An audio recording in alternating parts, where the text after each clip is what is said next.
안녕하세요. 사랑하는 형제자매 여러분. 주 예수님의 평화와 축복이 여러분과 가족에게 항상 함께 하시길 바랍니다. 아멘. 오늘 저는 정말 기쁩니다. 하나님께서 제 마음에 놓아주신 강력한 말씀을 전해드리려고 합니다. 이 영상을 끝까지 보시면 여러분의 삶이 변화될 것이라고 확신합니다. 저를 믿으시고 무엇보다 주 예수님의 말씀을 믿어주세요. 그리스도께서는 우리가 열매를 맺고 그 열매가 영원히 남아야 한다고 가르치셨습니다. 형제자매 여러분, 그리스도인에게 가장 중요한 것은 어떻게 시작하느냐가 아니라 어떻게 끝내느냐입니다.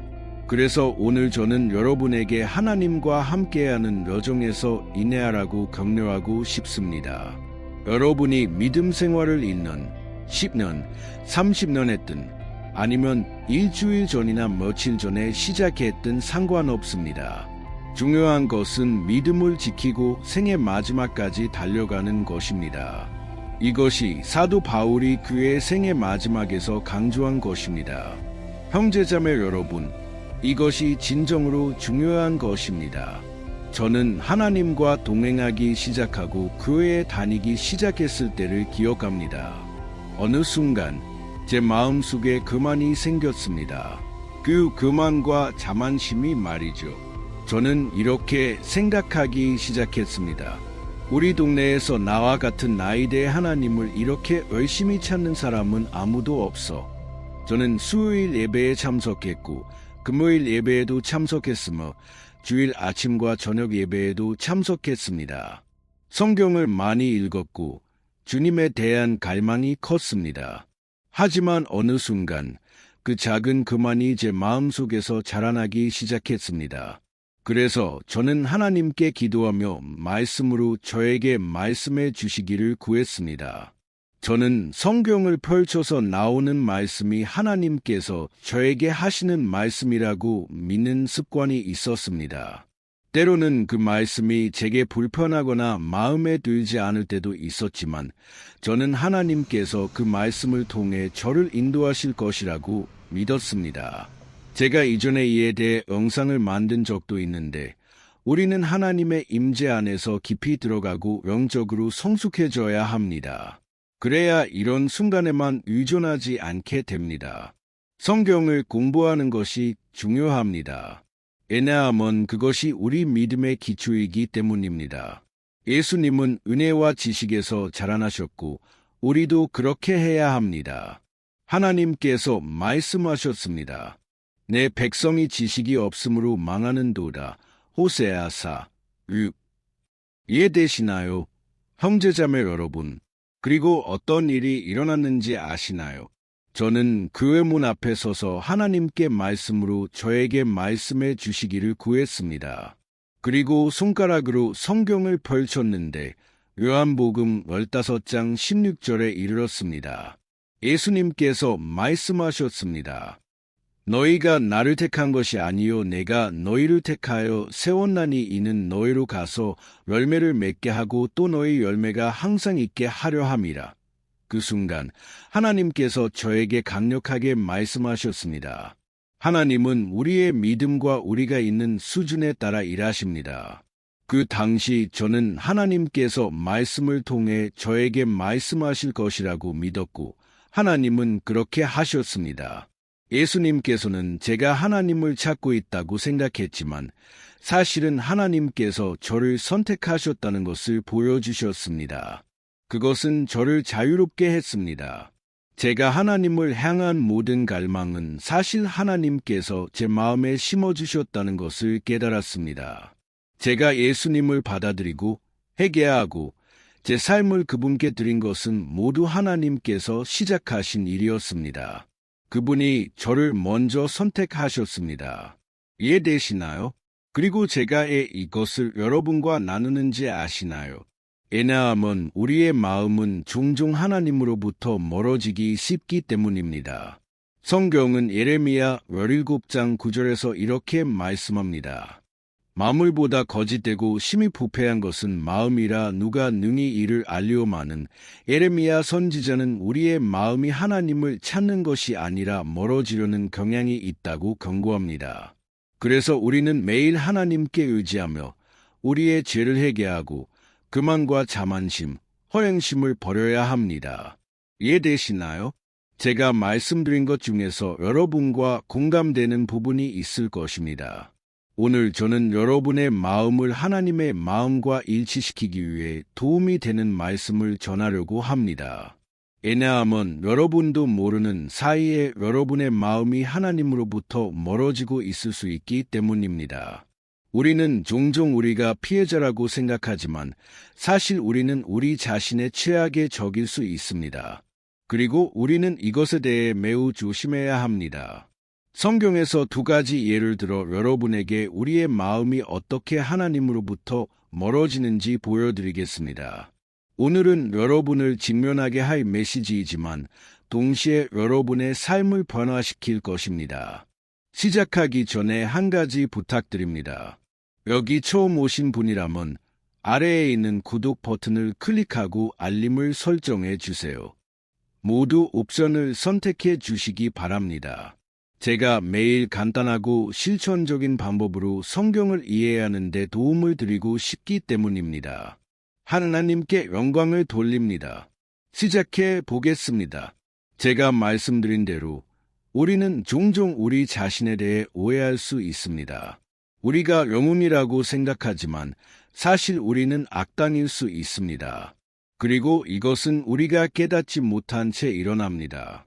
성경에서 믿음의 사람들, 즉 유롭다고 여겨졌던 사람들이 어떻게 자신의 엉망과 작은 실수들의 수가 하나님의 길에서 멀어졌는지 보여드리겠습니다. 먼저 예수님 시대의 종교 지도자들인 바리새인들에 대해 생각해 보겠습니다. 그들은 성경을 잘 알고 있었고 11조를 드렸으며 일주일에 2-3번 금식했습니다. 그들을 보는 사람들은 정말로 이 사람들은 하나님의 사람들이구나 라고 생각했습니다. 하지만 형제자매 여러분, 내복음서, 마태복음, 마가복음, 누가복음, 요한복음에서 우리는 이 사람들이 예수님의 주요 반대자였다는 것을 알 수 있습니다. 흥미로운 점은 그들이 처음부터 그렇게 시작하지 않았다는 것입니다.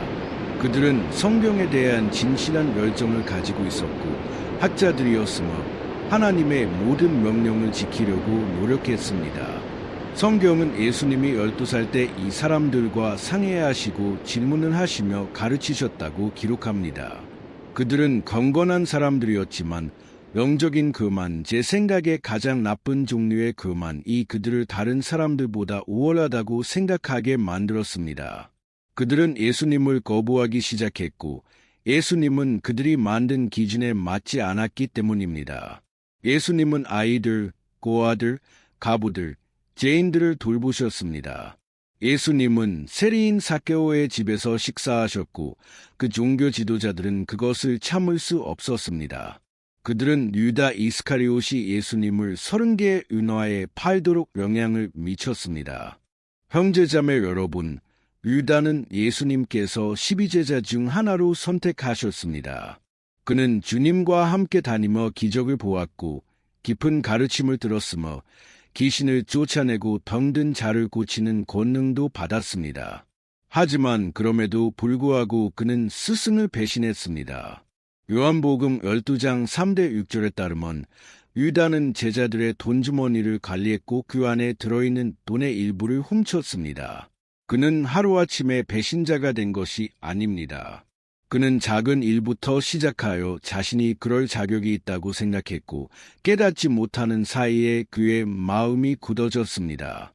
형제자매 여러분, 이것은 우리에게도 일어날 수 있습니다.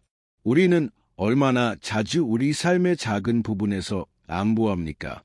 여기저기 죄를 짓고 거짓말을 하고 회개하지 않습니다. 성경은 작은 여우들이 포도원을 망친다. 아가 2시 15분 꼭 말씀합니다. 그러니 이 작은 일탈에 주의하십시오. 왜냐하면 우리가 가장 예상하지 못할 때 우리의 마음은 이미 변했을 수 있고 우리는 모든 것이 정상이라고 생각하기 시작할 수 있기 때문입니다. 또 다른 예는 아담과 하와의 철아들인 가인입니다. 그는 하나님께 제물을 드렸지만 하나님은 그것을 받지 않으셨습니다. 왜냐하면 그것이 올바른 방법으로 드려지지 않았기 때문입니다. 가인은 화가 났고 하나님은 그에게 경고하셨습니다. 가인아, 제가 내 문 앞에 엎드려 있느니라. 너는 그것을 다스릴지니라. 창세기사 7. 하지만 가인은 그 경고를 무시하고 결국 그의 동생 아벨을 죽였습니다. 형제자매 여러분, 유다와 가인처럼 우리는 우리가 피해자라고 생각하는 잘못된 생각을 품을 수 있습니다. 하지만 사실 우리는 우리의 잘못을 인정하고 하나님 앞에서 겸손해야 합니다. 우리는 이렇게 기도해야 합니다. 주님, 저에게 자비를 베풀어 주세요. 저는 합당하지 않지만 주님의 임재와 변화가 필요합니다. 형제자매 여러분, 죄는 우리를 붙잡고 우리가 깨닫지 못하는 사이에 우리를 노예로 만듭니다. 이것은 거미줄과 같습니다. 희생자가 깨달을 때쯤이면 이미 그물에 걸려 있습니다. 적은 우리 주위를 돌며 우리를 삼키려고 합니다. 베드로전서 5:8. 우리는 깨어 있어야 하고 기도해야 하며 매일 하나님을 찾아야 합니다. 이 메시지에 감동을 받으셨다면 댓글로 하나님, 제 마음이 주님 앞에서 겸손하기를 원합니다. 라고 적어주세요. 이 영상을 친구들과 가족들과 공유해 주세요. 이제 함께 기도해 보겠습니다. 주님, 우리 하나님, 아버지, 우리 삶에 행하신 모든 일에 감사드립니다. 오늘 우리는 우리의 상태를 돌아보고 우리가 종종 실패하지만 주님의 사랑은 변함없이 신실하심을 깨달았습니다. 주님, 우리의 교만, 허영심, 그리고 우리를 주님으로부터 멀어지게 한 모든 죄를 회개해야 합니다. 우리가 끝까지 믿음 안에서 우리의 관계와 주님과의 동행 안에서 신실할 수 있도록 도와주소서. 병든 자를 고치시고 포로된 자를 자유롭게 하시며 슬픈 자를 위로해 주소서. 예수님의 이름으로 모든 질병, 고통, 저주가 이제 깨지기를 선포합니다. 주님의 자비와 은혜에 감사드립니다. 예수님의 이름으로 기도합니다. 아멘. 하나님께 영광을 돌립니다. 저는 하나님께서 여러분의 삶을 위해 놀라운 계획을 가지고 계시다고 믿습니다. 여러분이 첫걸음을 내딛기만 하면 됩니다. 이 메시지는 간단하지만 여러분의 삶에 깊은 축복을 가져다 줄 것입니다. 하나님께서 여러분을 축복하시길 바랍니다. 다음 영상에서 뵙겠습니다.